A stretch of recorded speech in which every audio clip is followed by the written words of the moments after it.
we go again? Oh, no, not again. You've seen it before, haven't you? Dom, how long have we been doing this? Once more unto the bridge, dear friends. Again and again and again until we're both dead.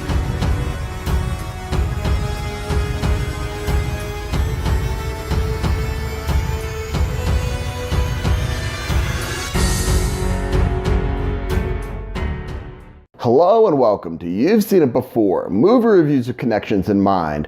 Well, 2018 has come and is nearly gone, and as we approach 2019, it's worth it to take a look back at the year and see what the best movies of 2018 were, the worst of 2018, and the ones that kind of fall in the middle.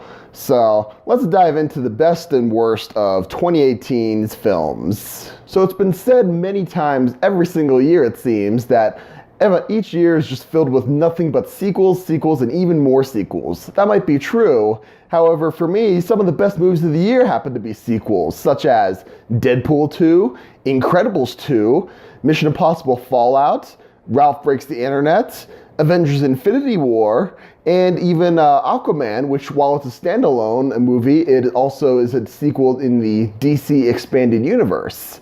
So those are some of the best films of the year. But the reverse is also true. Some of the worst films of this year can also be sequels, such as Jurassic Park Fallen Kingdom, Fantastic Beasts: The Crimes of Grindelwald, and Pacific Rim Uprising. These are all sequels that really drop the ball on all of these things, so I've lumped those as some of the worst of this year. So while most people like to leave it at best and worst of the year, I like to delve into the movies that aren't bad per se, but they're not really great either. They're just kind of okay. They're worth a watch at least once, and maybe they'll just pop them in on one day or a rainy day or whatever, and you'll just watch it and then forget it. Or they're good, they're just not the best that they could have been. Films like Ready Player One, films like Ant-Man and the Wasp, films like the latest Tomb Raider, also films like Solo: A Star Wars Story. And for me, while this might be on a lot of people's best of the year lists, I would lump Black Panther as one of those films that, for me, it was just kind of okay. I enjoyed it, but it wasn't great, in my opinion. So those are the films that I like to say are just okay, the middle of the road films of the year. They're definitely not the best, they're definitely not the worst, but they're certainly worth a mention. And then there are films that I'd like to cover, a couple of them that I saw this year that, while they weren't bad per se, they definitely were the most disappointing of the year. Films that I had a high amount of expectation for, that I felt that the film did not really deliver on what they promised us. Films like 12 Strong, which is a film I reviewed very early in 2018 about the horse soldiers of the U.S. Armed Special Forces that dropped into Afghanistan immediately after 9/11. That was a great story, and those guys went through a lot, and their story definitely deserves to be told. I just felt that film didn't really give me what it needed to be, and it didn't really cover the material well enough. Another film that was most disappointing to me was The Meg. The Meg was an entertaining film, to be sure. However, they really were kind of towing the line too much about whether it be too serious or too campy. They didn't really want to go either direction, and because of that, it ended up being neither. And especially when the marketing kind of tried to be more on the camp side of things. So with all that being said, The Meg is another one of those that was disappointing to me this year. Finally, there was another film that I had very high expectations for, and that would be Shane Black's The Predator. I had high expectations because Shane Black was in the original Predator. He was actually a screenwriter on the original Predator, and he only ended up being in the film because the director wanted to write some jokes for the characters. And I thought that this would be a very good Predator film, and it turned out to be a bit of a mess as well. This film really went all over the place, and and the mystery of the Predator itself got totally shot out the window, and the action itself was just kind of mediocre at best. So all this said, Shane Black's The Predator was another one that I felt it's not horrible by any means, but it was definitely one that I was very disappointed in.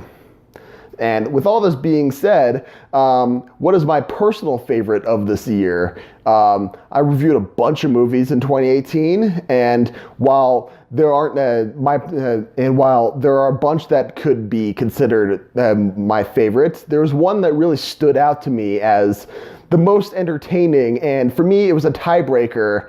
But both of these films were really entertaining to me, and there were great experiences in the movie theater. However, the tiebreaker would have to be runtime, because while Avengers Infinity War was definitely an awesome movie, it was a really long movie too, and it kind of felt it after a while, and it does kind of hurt the rewatchability of it whenever I want to sit down and rewatch it throughout the year. It's one of those that it's kind of a drag to have to go through. So with that said, my favorite movie of the year would have to be Aquaman. Aquaman was just such a blast, and it knew exactly what it wanted to be, and it did it.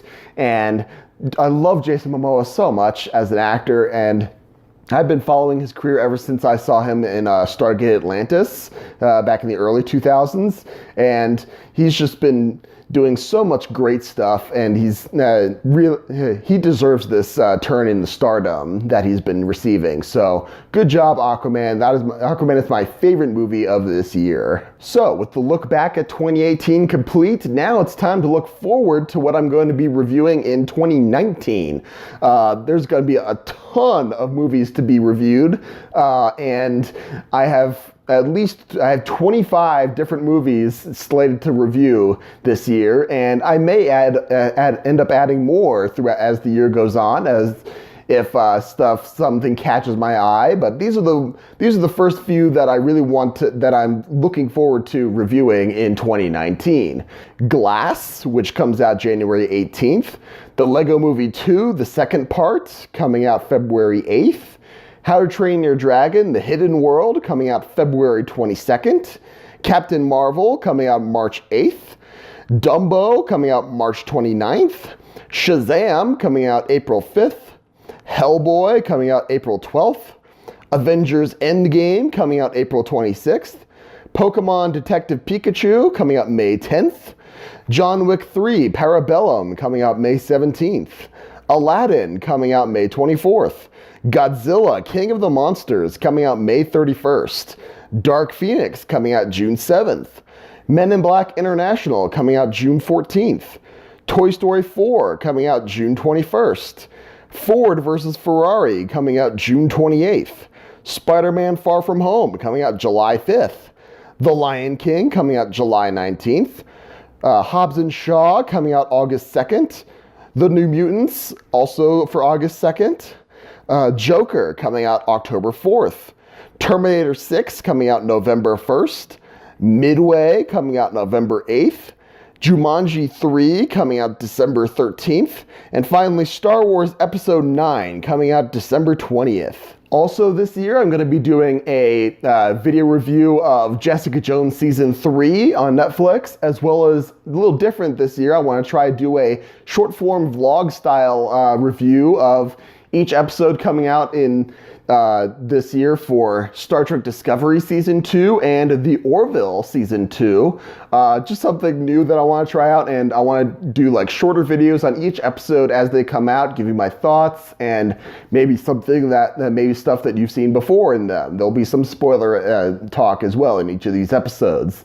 So there's something to look forward to, and yeah, those are the movies that I'm going to be reviewing in 2019, as well as the best, worst, and in the middle of 2018. I hope you all had a fantastic 2018, and I look forward to seeing you in 2019. I appreciate whatever audience I can get. Thank you so much for watching, and just remember, there is nothing new under the sun. And yes, you have seen it before.